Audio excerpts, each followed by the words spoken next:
Hello viewers and welcome to the channel. Let's talk cricket. So, Sri Lanka losing to South Africa by 6 wickets in their first match of the World Cup. Uh, Actually, we weren't expecting such a low scoring match. Batting first, Sri Lanka scoring only 77 runs. This is Sri Lanka's lowest ever T20 total. Before that, their lowest total was against India, which is 82, and their lowest total in World Cup was 87, which was back in 2010 against Australia. In that Australia, Steve Smith played as a leg spinner. It's that long ago. Who knew that Steve Smith would become later on one of the greatest test batsmen of this generation. Anyways, coming back to Sri Lanka, they used up 74 dot ball, which is also a world record. Not in a good way, in a negative way. I'm sure that when Sri Lanka got bowled out for 77 with this dismal batting performance, most of the Bangladeshi cricket fans, they must have been jumping in joy, because the next match Sri Lanka play is against Bangladesh, and Bangladesh, not in great form themselves, would want a depleted Sri Lanka. But after we saw South Africa bat, the story is a bit different, right? Because South Africa too struggled to score the runs, to hit the boundaries away. South Africa finishing the match in the 17th over, and they also had lost 4 wickets. It was a very bad pitch for a T20 match, because the ball was stopping and not quite coming to the bat, not ideal for stroke making, and the ball was keeping low and jumping up from the same spot. Some of the balls that Rabada and Nokia bowled, they were unplayable. They were simply unplayable. The Sri Lankan batsmen couldn't do much. But what they could have done, having said that, now I come to their batting. What they could have done after they lost their first 2 wickets, being an experienced side as they are, they should have known this is not a 200 pitch. This is not even a 150 pitch. This is a 120, 130 pitch. A 120 or 130 could give them a fighting chance against South Africa. So they should have focused more on, drop the ball, run hard, focused on doubles and singles, because the outfield was very slow. The balls were not going into the boundary. The highest partnership, which was 23 with Matthews and Shanaka, within these 23 runs, they hit 3 sixes, and others were dot balls. Yes, scoring boundaries was so difficult. And even when it came to South African innings, they also played 53 dot balls, making it 127 dot balls in 37 overs, which is, by far the most dot ball played in a T20 match. South Africa themselves hit 4 fours as opposed to Sri Lanka's 3 boundaries. Tristan Stubb, one of the bigger hitter of the cricket ball, and he usually strikes at 150 plus. He scored 13 of 28 balls. Quinton de Kock opening the batting, hitting 1-6, no boundaries. He scored 20 of 27 balls, which says this wasn't an ideal pitch. That was indeed a difficult pitch. South Africa's advantage was they exactly knew what runs to chase. That's where whenever the leg by opportunity, the quick single opportunity came, they pounced on it. And they smartly chased the total, not trying for the glory. They smartly chased down the total and got the win under their belt. And since they beat Sri Lanka, you would assume that if not both the matches against Netherlands and Bangladesh, they'll at least win one. Surely South Africa. So South Africa is halfway through to the next round as a result of winning this game. Sri Lanka, if they lose their next match, their World Cup journey could well be over. It could have been over in this match if South Africa had chased down the total in 7 or 8 overs. That would have dented their run rate so badly. But since it was a difficult pitch and South Africa also had to struggle, I think Sri Lanka they did whatever they could do when they were bowling. There was also a missed catch, so they bowled really well. Wainando Hasranga Uh, and the other was Patirana. I thought he was bowling dangerously.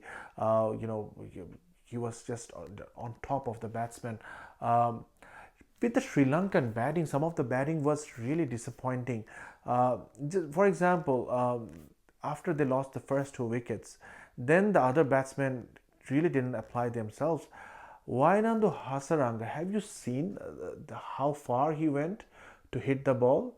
As if he was trying to hit the ball to Colombo. Really, look at how far he went down down the pitch to hit that ball. And right after that ball, a straight ball, an innocuous ball from Keshav Maharaj and Sadira Samara Vikrama, being brought up in Sri Lanka, he couldn't read a straight ball. So these are the things I think they need to focus in their next match, which is, I think, they don't want to be losing that match. You know what happens when you lose to Bangladesh, Sri Lanka. So yes, no, overall very disappointing performance from Sri Lanka. A very boring game of cricket. This type of cricket is not something that is ideal for a T20 tournament like this at world stage. If you want to promote cricket in USA, you can't be having these type of matches. And also one of the main reasons that resulting in this type of pitches is the introduction of drop-in pitches in US. What are drop-in pitches? These pitches are prepared outside the stadium and then transported inside the stadium before the cricket season. For example, in MCG, Melbourne Cricket Ground, they use black soil to prepare the pitch with the grass covering on the top. They put the whole unit in an steel frame. This big heavy unit then is transported by a customized trailer into the stadium in the middle of the cricket ground, where they make a cement slab which is usually 2 to 3 feet deep. They drop the pitch there and let the pitch settle with the rest of the cricket ground. And throughout the season, the pitches get matured before it finally gets ready for that all important international test match or ODI or T20 internationals. Australia have been using this drop-in pitch concept for quite a while now, because some of the stadiums in Australia, for example MCG, Adelaide Oval, the new Optus Stadium in Perth, these are multi-purpose stadium. End of cricket seasons, these stadiums are used for other purposes, for example a match of rugby or a football match or a concert. So these pitches are then taken out, and that depth is covered by filled up by sands, and then they cover it by the green layer of grass, and that's how they make it all level again. And before the start of the cricket season, they dig up the pitch again and drop in the pitch. USA having to need these drop-in pitches because the weather in USA doesn't allow you to grow nice cricket pitches. That's why they had ordered all the pitches from Adelaide, Australia. Yes, almost 12,000 miles apart. These pitches have been transported over the ocean in cargo and then transported from Florida, North Florida, into the different parts, where the cricket match are going to be held during this World Cup. These pitches have been there in US for already 4 or 5 months, where they have been nurtured, they have grown more soil underneath, and just 1 month before the tournament, the pitches have been dropped in the middle of the ground. Now the key thing is they have tried their level best to make sure it's a good cricket pitch, it's a sporting pitch, it's something for everybody, the batsmen and the bowlers, the spinner and the seamers. But in reality, nobody can 100% assure how the pitches will really play. For example, we have seen in this match Sri Lanka and South Africa, the pitch has played really poorly.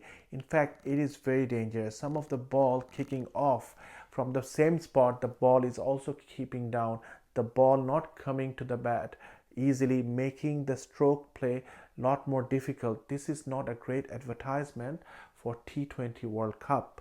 Uh, how the other pitches will play, they might be playing the same or they might play different, they might play better. We'll only know in the coming matches. Moreover, when a drop-in pitch is used, usually it takes few matches to settle in.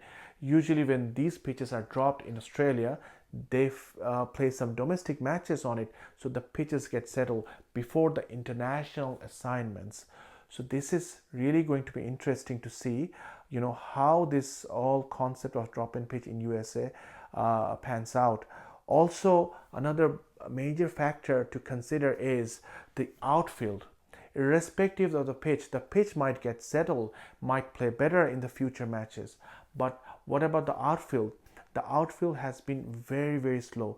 If you have noticed this match and also the practice match against India versus Bangladesh, batsmen had hit a lot of sixes. They had to score their runs by hitting the aerial shots because they're not getting the full value for good stroke making because the ball is simply not going through.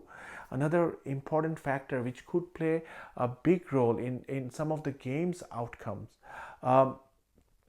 Also, India head coach Rahul Dravid mentioned after fielding during Bangladesh's matches, some of the India players have experienced pain in their calf or soreness in their calf. So this is a major concern because if the players are trying to dive, their knees might get stuck, and that might cause injury to the players early on in the tournament.